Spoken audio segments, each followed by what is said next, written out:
good people, and welcome to the Unchurch podcast. I'm sure you're looking at this screen like, what in the world is going on this week? This is kind of wonky. It is.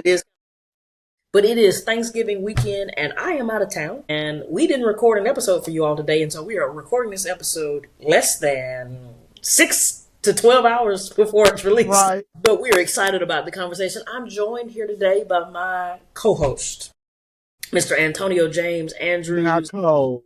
the little Now, brother, the illustrious. I know, okay, Cole, because you always give me these great, like, what's the word, adjectives.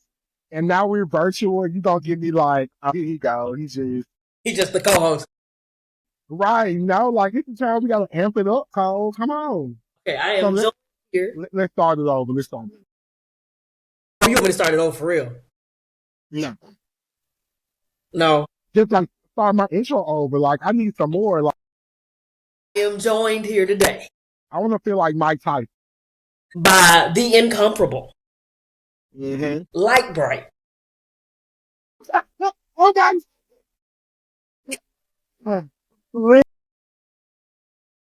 Mr. Antonio James Andrews. How are you doing, good sir? How was that? Perfect. You know, that was a lot better. I am doing good. Cole want to point fun at my dwindling complexion, and I just want to give a shout out to all of the sugar cookies that know that once winter comes, your color leaves, and now you are pale for 3 to 4 months. Problems I don't know anything about. I need to go on somebody's beach so I can tan. Like, usually around this time, I'm taking a vacation to somewhere in Mexico, somewhere south of the equator, or south or whatever. But now I'm not. So, Why do you say, like, we're blackity black, but she's definitely black. I gotta go tan. And I'm like, a tan? I'm trying to prevent a tan. yes, but guys, so today, see, okay, so we have to work through some of these technical stuff because we've never done this before. Well, Cole has, I knew that. But so I guess I need to wait until you're fully done. So, Yeah, kinda. I mean, it kind of works as a okay. I'm not finna plug this software because we pay for the software and they have not sponsored this episode. And I watched other podcasts and they do sponsor episodes. So But where y'all at? but with this, yeah, it's just a conversation. So we can talk as normal as possible, and the AI should be able to differentiate who's talking. Okay, cool.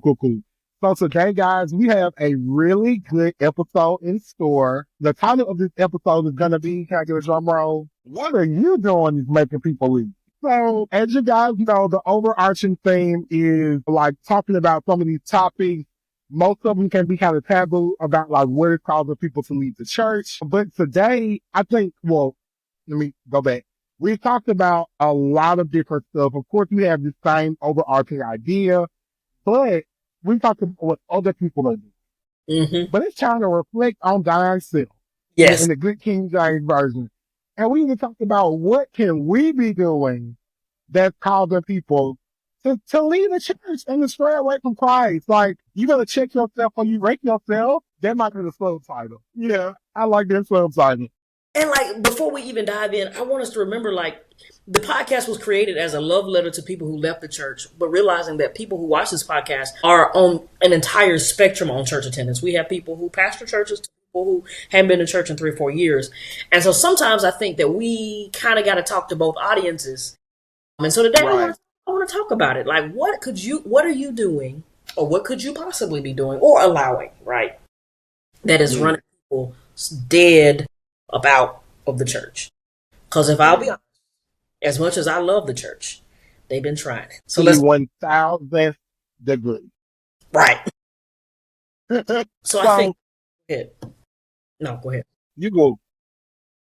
So, I mean, I'm King Community, so I'm always going to talk about stuff from the community vantage point. But I think one thing that we can be doing that is causing people to leave the church, especially in communities, is being judgmental. Y'all got to stop being so negative and nasty to the things that like don't. Sorry, I just had some chicken wings that were so good. and I'm drinking me a poppy, so it's causing my reflux to do a little something. But we're always, or I think it's easy to always point the blame, to point the finger in areas that other people suffer that we may not. And so I think in that avenue, just the overarching idea of being judgmental is a big thing that causes people to leave the church. Like, for an example, Paul might be like Old Testament Christian, like he don't mix his fat bread. He only eat when God said eat, like all of that. And then you got me, the New Testament Christian is like, I got wool and cotton on, like let's go. And I think in some of those areas we can be very judgmental.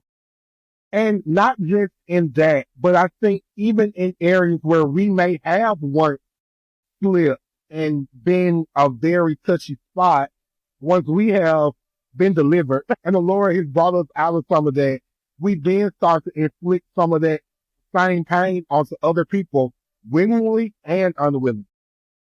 And I think a big piece of that is a lot of us judge what we don't understand. And so if I don't understand the sin that so easily, that scripture besets you, or the stuff that you fall into that I just don't understand, I all of a sudden, or if I've never been there, like I think before being married, I had a lot of opinions about marriage that I didn't understand. And so I form opinions about people and how their house should be run or how they should raise their kids. And you've never been married, you've never had children. I know a lot of times with other issues, people who have different sexual, sins or whatever, or dispositions. One of the things that we do is if I didn't fight that sin, I'm like, you're just gonna have to control it. You're just gonna have to. Yeah. And so because it's not the thing that overtakes you, you judge, but then when it comes to the sin that you struggle with, you're like, oh, but it's not like that, and it's hard, and I'm wrestling, and and so I. Coming to church and coming to community and really just coming to life with the understanding that, look, I may not struggle with that, but I'm struggling with something. And so since we all struggling with something, I'm going to extend enough grace to understand, hey, I don't have it all together. You don't have it all together, but that don't mean that we can't hold each other accountable and do this thing called life. Yeah. And like the old saints used to say, just keep living. I think the thing is like what Cole said, there have been times in my life where I've been judgmental in a area that I just have not stepped into yet. And it's always easy to have like, what is it called? I'll say it's always easy to have the blinders on because life ain't not your blinders off. So like, it's very important to always move with grace, to be loving, because at the end of the day, like the greatest commandment is to love. So we're supposed to love each other as we love ourselves. And in loving each other, it's not always being okay with the fact that they're falling short in this area, but at least being human enough to understand that we are all dealing with something. Mm-hmm. Every gripe, we all got our different gripes. Like Cole said, we're all struggling. I can confirm, listen, we all got something going on.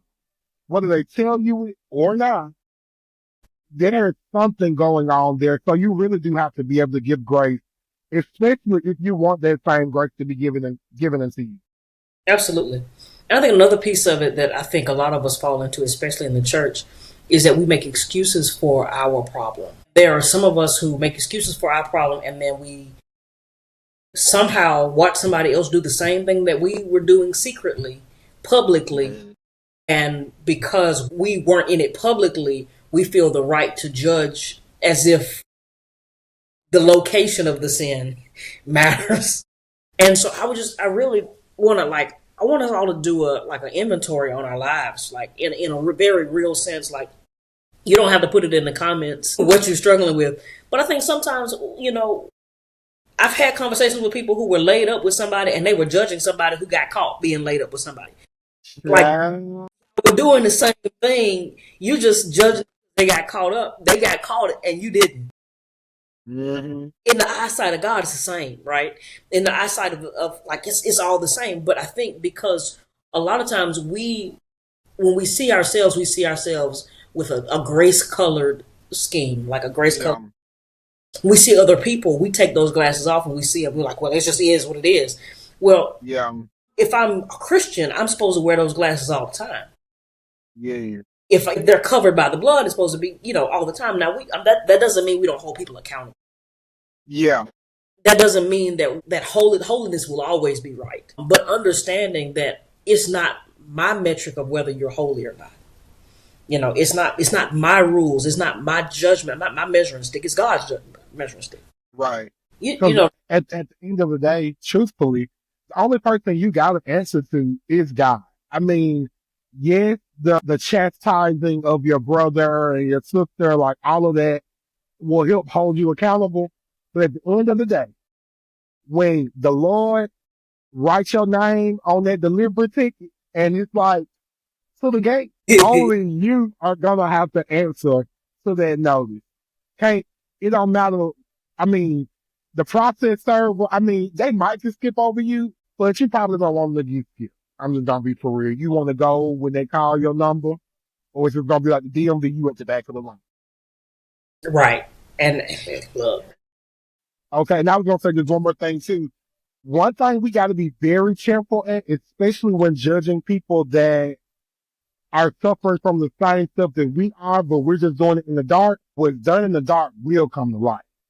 So you got to be very careful with the way that you handle people. And I'm not encouraging anybody to stay in your sin at all. But what I'm saying is you're going to place this level of judgment on them, and God sees it. It is God being the God that I know, that I love, that I trust in my soul.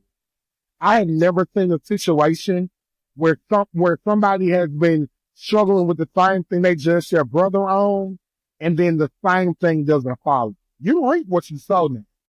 So whatever that looks like, even if it does not look like the same person that you judge come back to judge you the same way, it's gonna come back. And so you gotta be responsible for the actions and for the energy that you put out, because God gonna send that right back to you.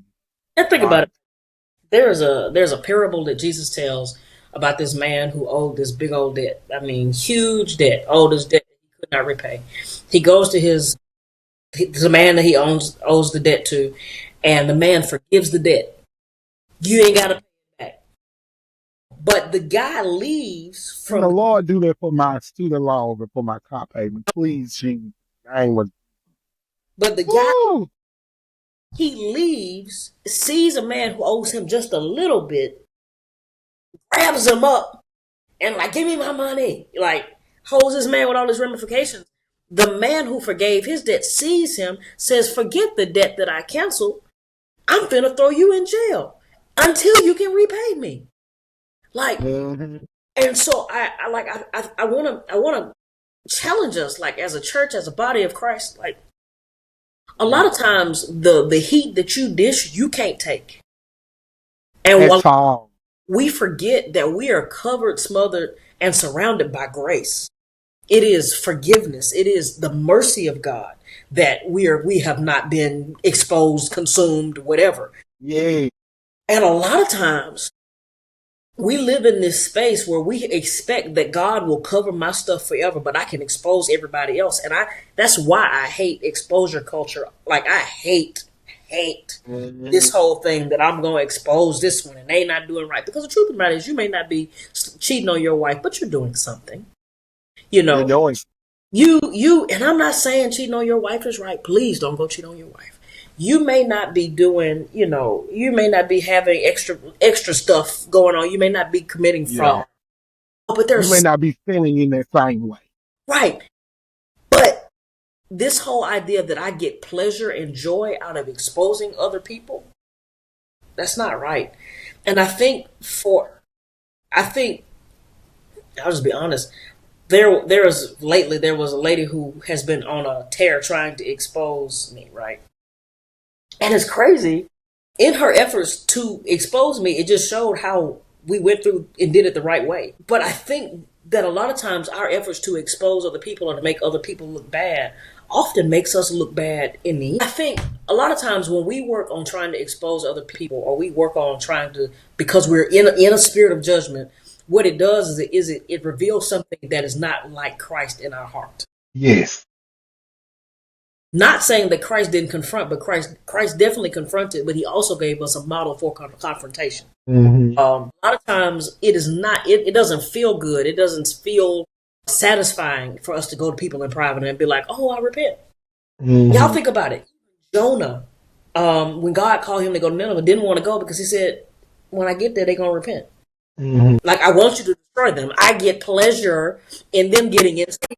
Okay. Consume them, mighty. Right. No more water, but fire. And so Jonah, I think a lot of us are just like Jonah. We don't desire for others to be made right, even though we have received so much grace. We want God to destroy them. But when he goes to them and he tells them what God says, they all turn. The whole city gets saved. The whole city turns from their wicked ways. And I'm really wondering how many of us, if we would go to people in private and say, hey, I found this out. I don't know how you're struggling or why you're struggling, how long this has been going on. I'm not here to judge you. I love you with the love of Christ, but I really want to help you come out of this because I see that this is killing you spiritually. I don't know how many of us would have saved the person who watches this podcast, doesn't watch this podcast, but doesn't fool with church if we would have said, hey, I'm not going to tell nobody. And you actually kind of like not tell. I'm not going to tell nobody. I'm not going to make you, I don't want to make you feel no type of way, but I just know that if you keep going down this road, that it's not going to end well for you.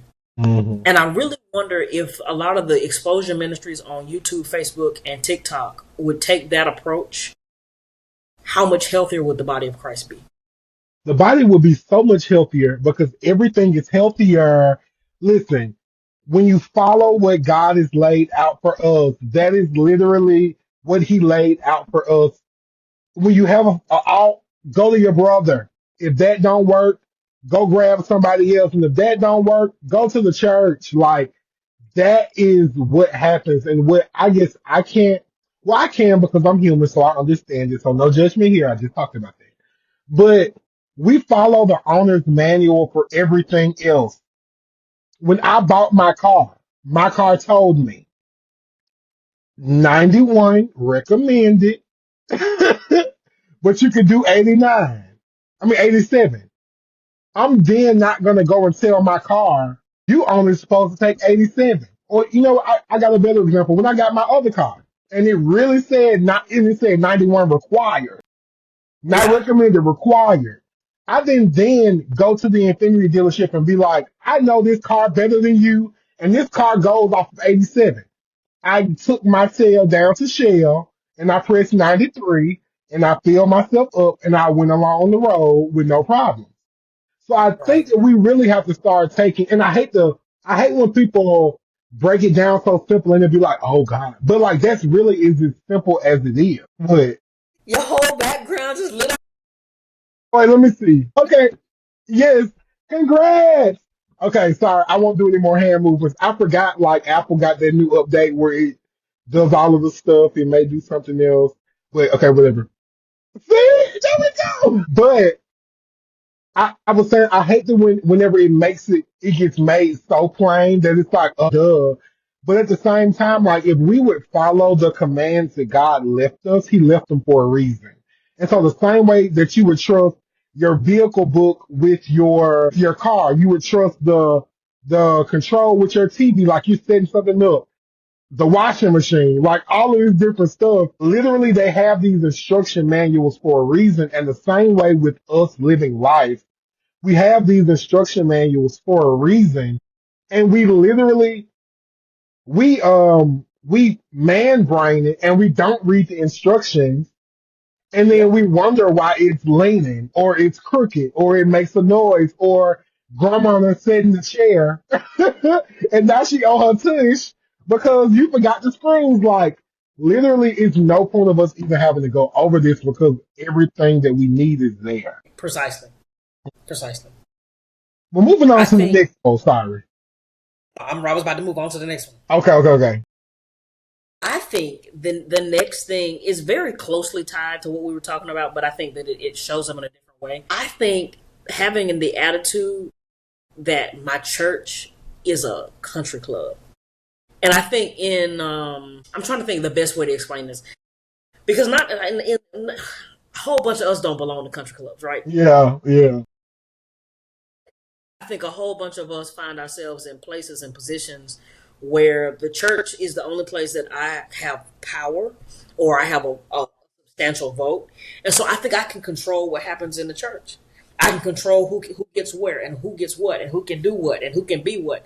And so when somebody comes outside of my idea of what the church has always been or what I think it should be, I cause all kind of headache, chaos, and all kind of just stuff. H-E double hockey stick. Right. And you know what's crazy? I think it manifests itself. Okay, I'm about to say something. It's going to offend some people. And I want you to hear my heart that I'm a music person. I have played for choirs. I have directed choirs. I have sang in the choir most of my life. Okay? I want y'all Hear to my know heart. real quick. I got y'all back. If Cole say something wrong, I'm going to jump him. I'm just kidding.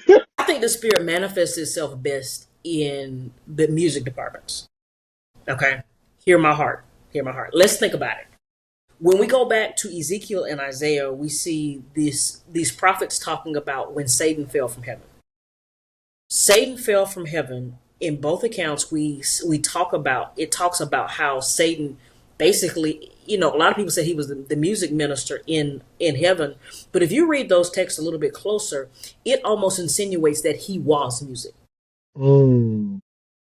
That he, like, his literal body was the instrument, and that because he was so highly regarded that, like, he I'm not going to say he was worship, but he was the instrument that led worship. He wasn't just the person who sang, but he really was. I want to submit and consider this, right? If that's true, if we know that about Satan, in the very place where worship is led, often cultivated, and literally comes out of the music ministry. Now, we know worship isn't just music. We know worship is giving. It's our time. It's our talent. It's basically, what is God worth to you? But in the music department, we get a lot like Satan in heaven. Now, if you don't remember what happened with Satan in heaven, you remember it went a little bit like this. God is on the throne. God created heaven, earth, and everything else. He's omniscient, omnipotent, and perfect. He's excellent in all his ways. He's beautiful, marvelous, and everything else. Satan is like leading worship. He's like basically second in charge in heaven, right below the Godhead. And one day, worship is going forth in heaven. And as worship is going forth in heaven, he looks around. He said, "I like this. I don't necessarily think I want to worship no more. I think I won't worship." And he manages to convince a third of the angels, we can worship Lucifer.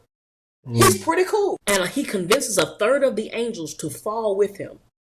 Now, I want you to consider this. These are angels have been in the presence of God since day one. They know God. They know how sufficient, how powerful, how mighty, how majestic God is, right?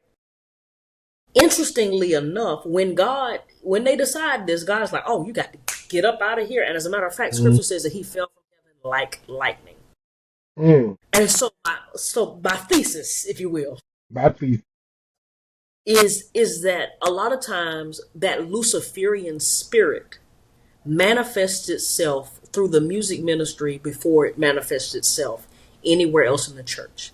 And if it can get a stronghold on the music ministry, this idea that I control worship, I control everything that happens in church, and if it doesn't fit my fancy, it doesn't fly. It often manifests itself in the music department, and then it infiltrates the rest of the church. And so we see people in the choir who will argue with the music director about what songs we sing. You see people who, when the pastor requests a song, they have an attitude and it's a problem. You see people who, when somebody makes a mistake, sings a wrong note, that they make a big show up about it. Like they do all the things, right? Because if it doesn't suit my fancy, if it doesn't edify, edify just means build me up. If it doesn't edify me, it can't be right. And I think that's demonic. And it's demonic in nature. And we pass it off because these are the people who lead worship. So surely that can't be demonic. But I think it's demonic, and I think it takes over our churches.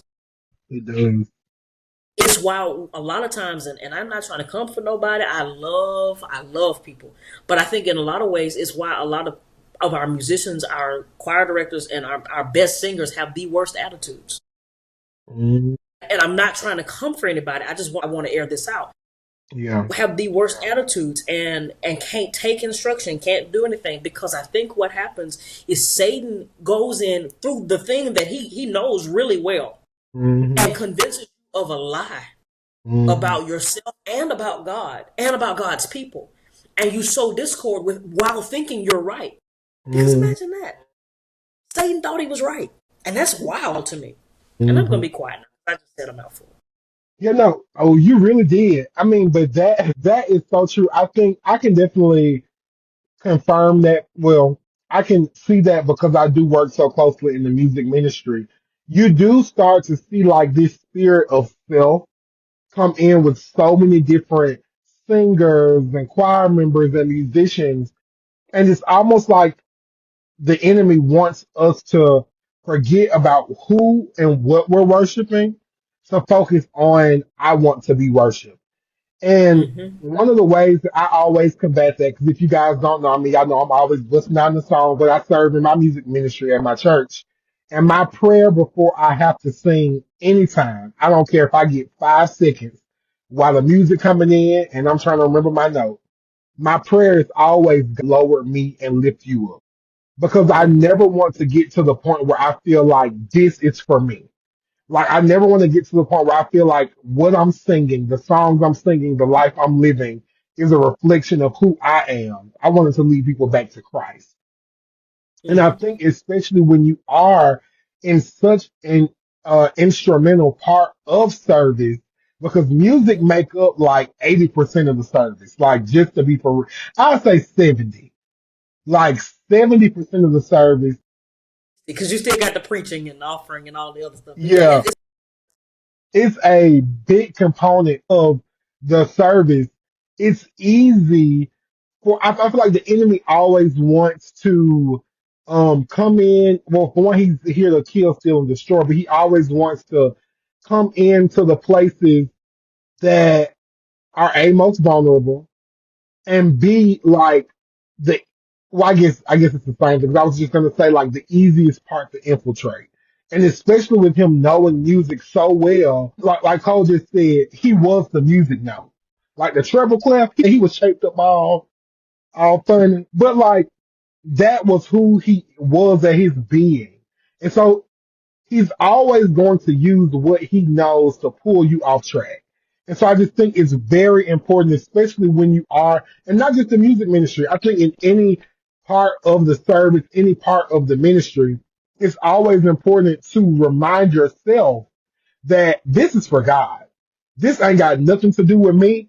If I leave here today, this is still going to need to like this sector is still going to continue and God is still going to use whoever is up next to edify his name. And I I do think it's very funny that you say that because I just think about some of the rehearsals I've been in.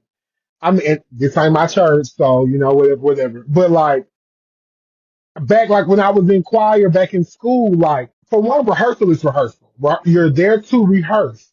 That means it's not perfect. You don't have it all together. But just the amount of like turmoil and strife and rejection and just judgment that are cast in those spaces, I think it leads to the next point that we were talking about. And still this point, this is not your own stuff. This is not your stuff. You don't own nothing. You don't mm-hmm. own your gift. You don't own your like you literally own nothing. This is Yeah. all for God.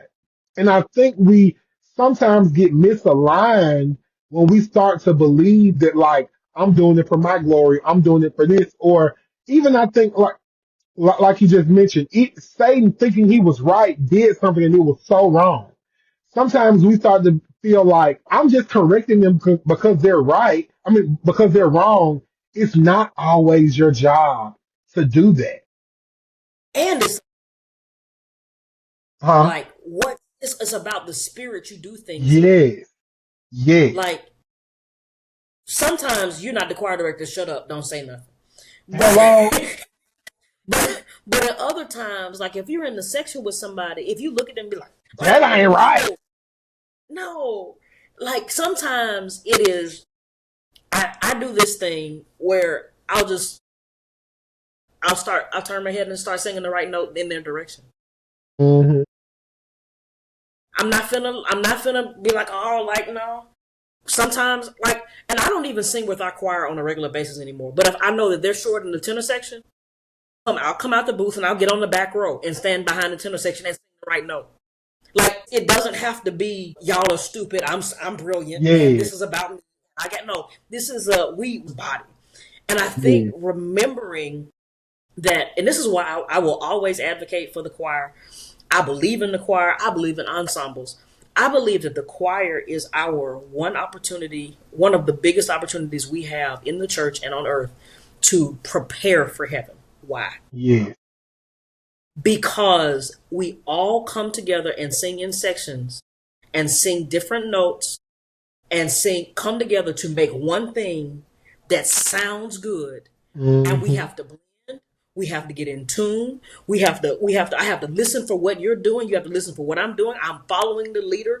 And it's not about any one part. Because if the pianist and the organist can't get on one accord, it's a hot mess. If the altos and the sopranos are off, it don't matter how good the tenors sound. It's everybody's job to come together and work together and it not be about anybody else. Yes. Right? And so I think when we start looking at, a lot of churches will be like, well, we're just going to get rid of the choir. For me, that's not the solution. To me, the solution is we're going to pray about this thing. We're going to teach these principles and we're going to root this demon up out of here because we're not going to lose our opportunity to practice worship. Like if worship is the vulnerable spot that Satan is trying to thwart because he wants it and he doesn't want God to get it, we're not going to run from worship. We're going to perfect our worship. Mm-hmm. And I think in a lot of senses, what we do, one of two things is either we get rid of them, get rid of the choir, or we say, well, we're just going to deal with it. This is what it is. No, you can't let a demon stay in your house. I'm going to get off that because obviously I got feelings. No, but your feelings are so valid, and that's facts. Like, getting rid of it does not do anything except for allow the enemy to then start attacking other pieces. And you can't just eradicate. I mean, you can eradicate a demon, but it ain't by just getting rid of a program. It's about actually taking the work that it takes to free that demon off of whatever system that is. Yeah. I really want to encourage the listeners out there who are in church and are like, we need to get rid of these. Reevaluate why you're actually getting rid of it. Is it something that can be fixed? Is it something that can be changed? Or doesn't it really need to just be obsolete? I mean, because some stuff does need to just be phased on out. Amen. God bless you. And I absolutely agree with that. But I also think that a lot of times things will be in their season of obsolescence, not because we were unwilling to re-innovate. Yeah. I think a good example is our church, this is Thanksgiving week. So Sunday, the choir sang a song, Every Day is a Day of Thanksgiving. The church has been singing that song from here. Every day of Thanksgiving, take the time to glow. That one. But we did a flipped remixed version of it, right? Brought it up to 2020, changed a couple parts of it, changed how the musicians played it, and all of a sudden it came up to 2020. I think a lot of times in our efforts to try to be relevant, we throw things away that didn't need to be thrown away. They needed to be revamped. But that's not what we're talking about. Yeah. I mean, I kind of want to go off on that, but I'm not. No. We'll go. Take your 30 seconds, and then we'll come back. Honestly, my tangent was I just wanted to sing the song from the beginning, but I'm not gonna do that. But yeah, Cole, so as we've been breaking down some of that, so one of the things that we just discussed, we're talking about it's not your own, for one. The first one is, what was the first point? Judgmental, being judgmental. Being judgmental. So now moving on to the third point, Cole, what is it? Well, I kind of want to, I think we talked about it not being your own, but I think there's another side of it not being your own. Okay. Like, I think that there's a line we toe. There is the, it's not yours, it's God's. We're doing this for the glory of God, glory. But at the same time, what? Real quick, I want to remember that, please. Going back Cole said something very important that really stood out to me when he mentioned about seasons. Sometimes it is a season for something to be phased out, but that don't mean it is not out. That don't mean it's out forever. But that's just kind of what I want to talk about. That was actually my real 30 seconds, but I couldn't remember it right then, so I just had to It's so add it nice. in. Yeah, Okay. I'm glad it came back. That's a good one. yeah. Matter. Seasons definitely matter. But actually, let me talk about that real fast. Okay. And I'm gonna tell you why seasons matter. I got a text message about 3 months ago from several of our. Actually, they ambushed me, and they came at me one by one in separate text messages. But they obviously had been talking because they put me in a group text after I agreed. But the same day, mysteriously, I got like 3 text messages asking me, could we have a Bible study where it's not televised, where it's not, where it's not televised, where it's not a big group, where it's not necessarily announced in church. Can we have just a Bible study? Because I feel like I'm not rooted in the Word anymore. Now, y'all know I teach Bible studies. That's what I do at our church. That's my job. I'm literally the department head over education. But basically what they were asking me for is they weren't asking me for our Living in the Word broadcast. They weren't asking me for Bible study, corporate Bible study. They weren't asking me for Sunday morning. They wanted Sunday school. And we have not had Sunday school since the pandemic. But basically what they were asking me for was Sunday school, but they didn't have the language to say that I wanted Sunday school. And so what we did is, no, I didn't go buy the book. I didn't go buy the Sunday school book. But I said, all right, we're going to start. You got to go get the book. You got to go get the book, man. I didn't go get the book. What I said, we're going to start the book of John.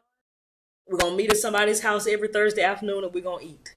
And I think for a long time, because obviously I'm over education, I hear this argument a lot. For a long time, we had a whole bunch of old people saying, oh, no, we don't want small groups. Churches need Sunday school. They need Sunday school. And then like the pandemic happened, right? And Sunday school wasn't a thing anymore. Well, this thing that people were fighting, it had its rightful place, but we just needed to revamp, retool it, and pivot it because it still was necessary. It just didn't show up in the way that it used to show up. Right. And that's not to say that we won't ever go back to having a 9:30 a.m. Sunday school, but all I'm saying is sometimes the function of something is important, but the name and the way we go about it is not necessarily as important. Yes. But back to our podcast for today. What are you doing that's running people away? Yes. Yeah, I was right on you. So we talked about being judgmental. We talked about it's not your ownership. It's not yours, it's God's. But I think the other half of what we were talking about is that you still have to have a degree of ownership, but it's not ownership you have in church. It's stewardship. Yeah.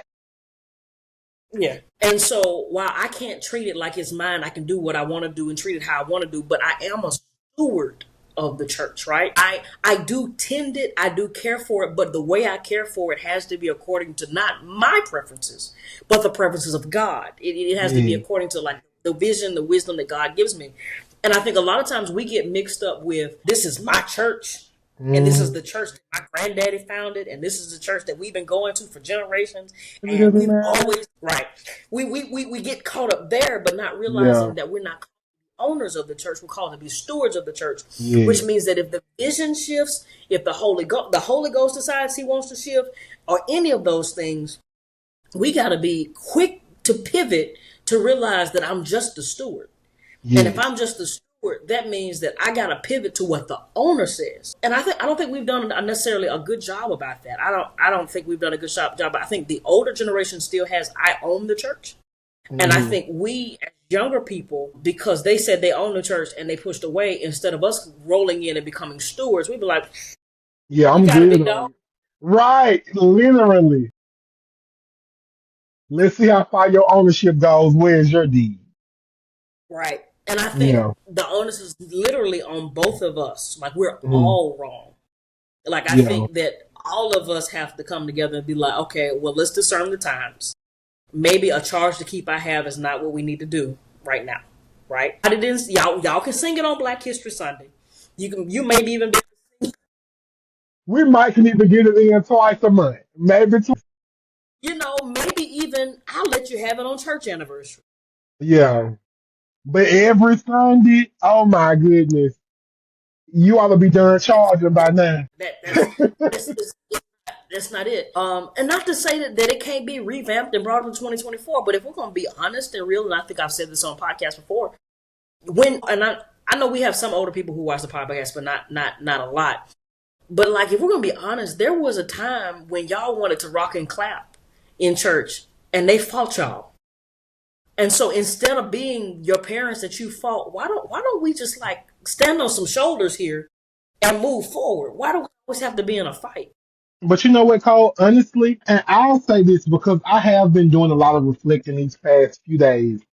I was having a conversation with some friends, and we were talking about aging and how, at least in my context, I know the listeners know, like, I lost my granddad a few years ago.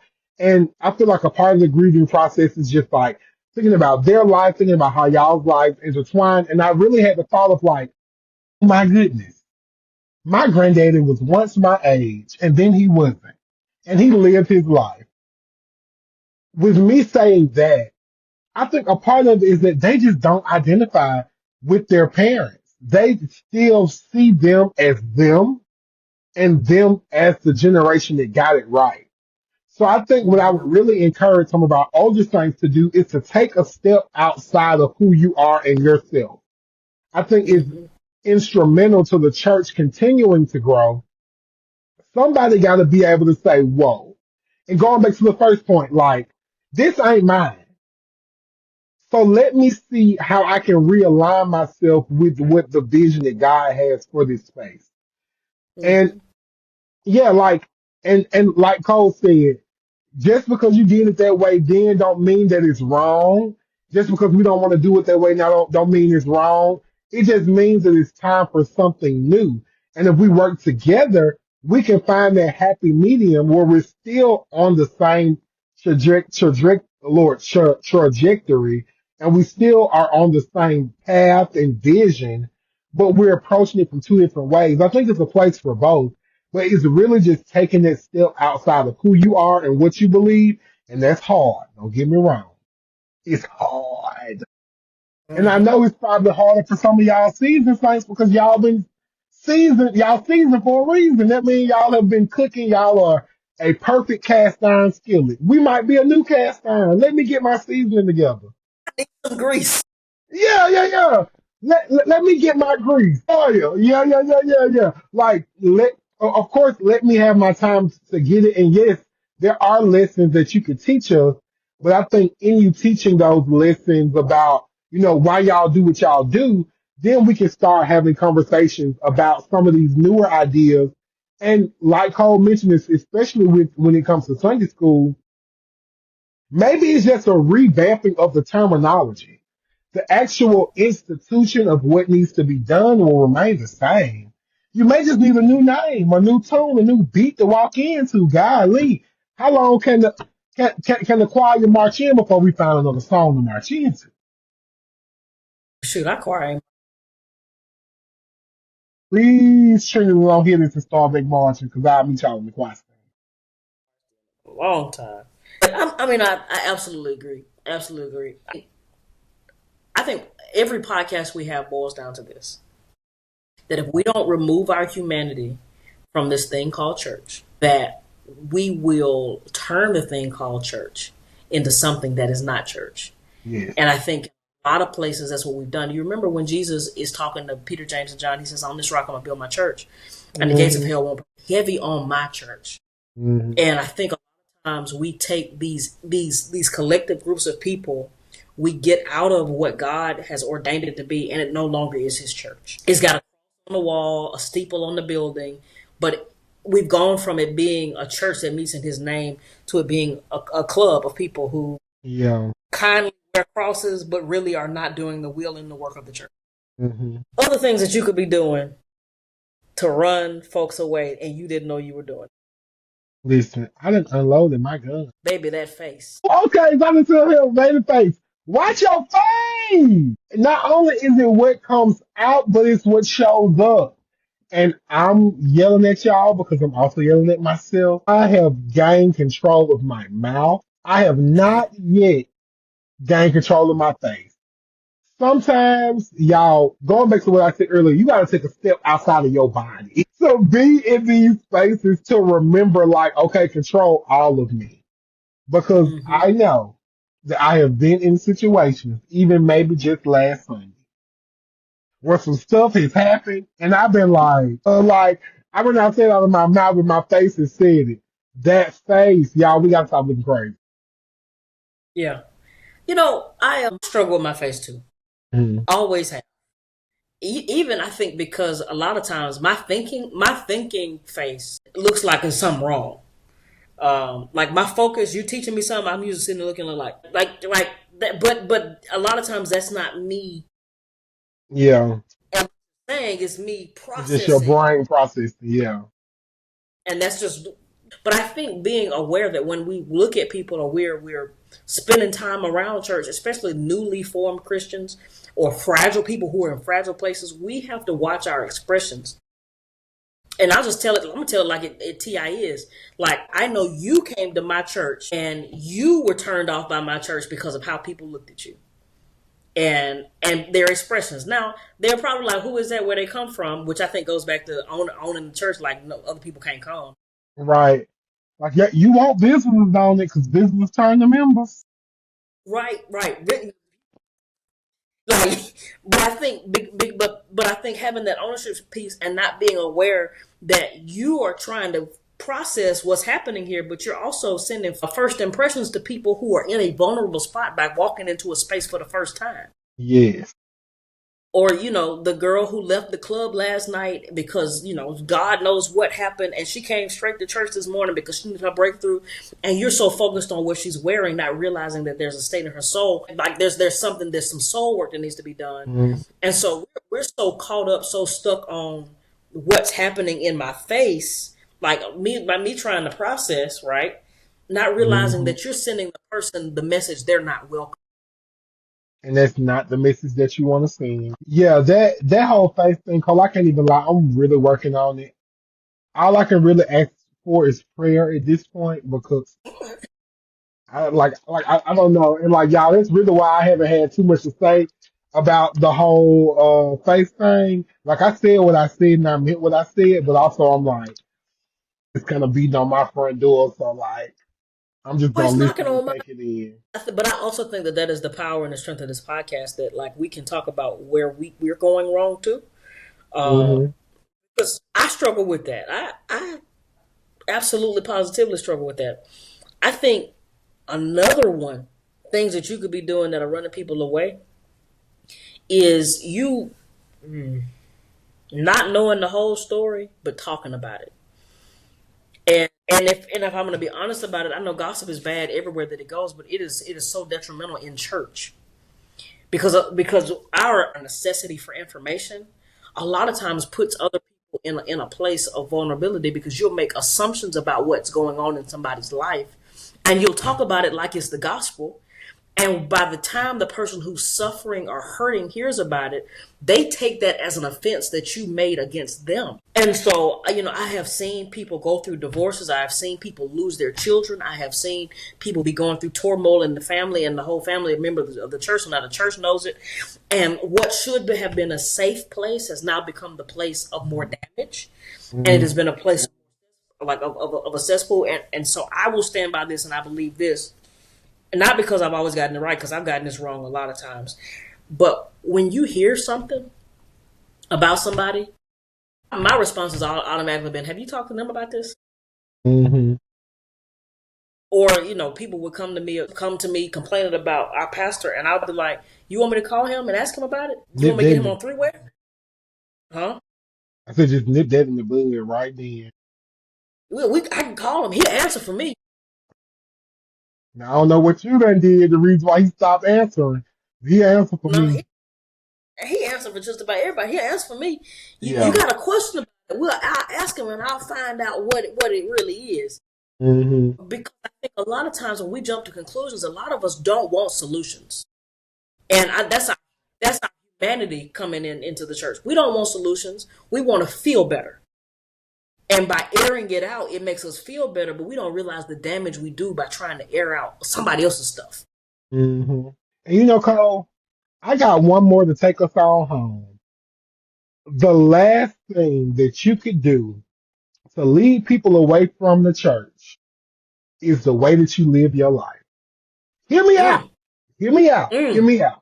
I think, yes, all of the points that we've made up until now have been funny, but it's very realistic. And I think, especially when we are talking about people's lives being changed, people being saved, people learning who Jesus really is, it's important that we reflect on how we show up in the world. It's insane that I know a lot of people have said that you may have heard before, but that sometimes you're the only Jesus that people see. And it's important that you are cognizant of the way that you show up because some of the ways that you show up really can lead people to Christ. I mean, lead people away from Christ or lead people to. I mean, just depending. I've heard a lot of stuff, I mean, from going along the lines of like, you're supposed to be a Christian or mm. if y'all can do that, then like however you want to spin that. And I think it's important that we remember that we are representatives of Christ, of the church, and we are supposed to live by the principles that God has laid out for us in the Holy Bible. And while, whatever, like, yes, we all fall short. We all are human. Of course, we all are gonna have our bad days. You know, just we were just talking about, you might see me and it might be the Sunday I forgot to take my face medicine. I might ball my face up the biggest, tightest ball that I could have ever balled it up to be. But Mhm. it's about your totality and who you are. Like, you can't let that one moment define you, but at the same time, you also have to be responsible with the fact of like, that may be the only time somebody has seen Christ and that's what you presented. So you really got to Absolutely. be intentional about the way that you are living your life. And I'm not saying go and hide and don't live your life to the fullest, but at the same time, be responsible about the ways that you show up. Be intentional about the ways that you show up. And just Absolutely. know that somebody always looking, but then also remember God looking too. So like what you want to do with that? What you want to say to that? I mean, I agree. I think another piece that we have to keep in our minds and our hearts is just be kind. Yeah. It's nothing that disturbs me more than a nasty Christian. Ooh. Like kind, and I think that goes straight in with how you live your life. Like people at Chick-fil-A, like you being rude to the waiter at the restaurant, you cussing somebody out, flipping them off in traffic. You are still representing Jesus Christ in all of those in all Just of pray those for me. situations. I mean, but you are like it does not kill you to be kind to people. And I know we got listeners that listen. We actually got listeners that listen all over the world. Ain't that wild? So God be the glory. Huh? Yeah. The truth of the matter is that it all boils down here. If you want to be the best representative of Christ, the best thing for you to do is treat people how you think Christ would have treated them. And if Yeah. you don't think Christ would have cussed people out, you probably don't need to.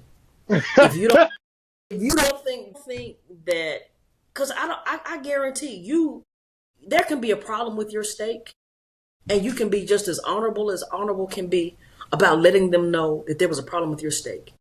You don't have to belittle people. You don't have to make them feel No. small. And I can't tell you how many waiters, waitresses, or people who have said to me that my worst clients are the people who come in after church. Hmm. The folks on Sunday morning that come in dress clothes treat me the worst. And that should not be it. We should be the best tippers, the Exactly. best patrons. We should be the kindest, the most patient, because those fruits of the spirit ought to be at work in your life. And I really believe this. How are you going to call yourself a blood bought Christian if the fruit of the spirit is not at work in your life? If you Listen, because you know the fruit. I mean, you know the tree by the fruit they bear. exactly, Hello. exactly. And I think that while we have not talked about gratitude, I think that this I think if you listen to this before you go to Thanksgiving dinner, maybe you'll act a little bit different toward your family this Yeah. Thanksgiving. Well, good people, we want you in a church. We want you in a church. It doesn't have to be a big church, a small church, a medium, or what's the other one I do? Extra, Sm- extra large. It don't got to be any one of those. It just has to be a church. Listen, every church isn't your church. Every community isn't your community. Every pastor isn't your pastor, but it is one just for you. So we want you to go out and to find that Bible believing, Bible teaching, Bible living outright. I'm going to find the word for that church. So like I said, Yes. I pray that you guys have not been so wounded by community that you do not take that next step to find what God really has for you. Because I do believe that on the other side of like this hurt, this resentment, this pain, that God has something greater in store for you. So I would really hate for you to miss out on it by just stopping. That let the enemy win. Don't let the devil win. Let stomp on his Absolutely. feet. Stomp on his feet and go find you a church home. Sounds like a plan. Yeah. See you all next week. Y'all be blessed. We love Yes. y'all. Bye guys.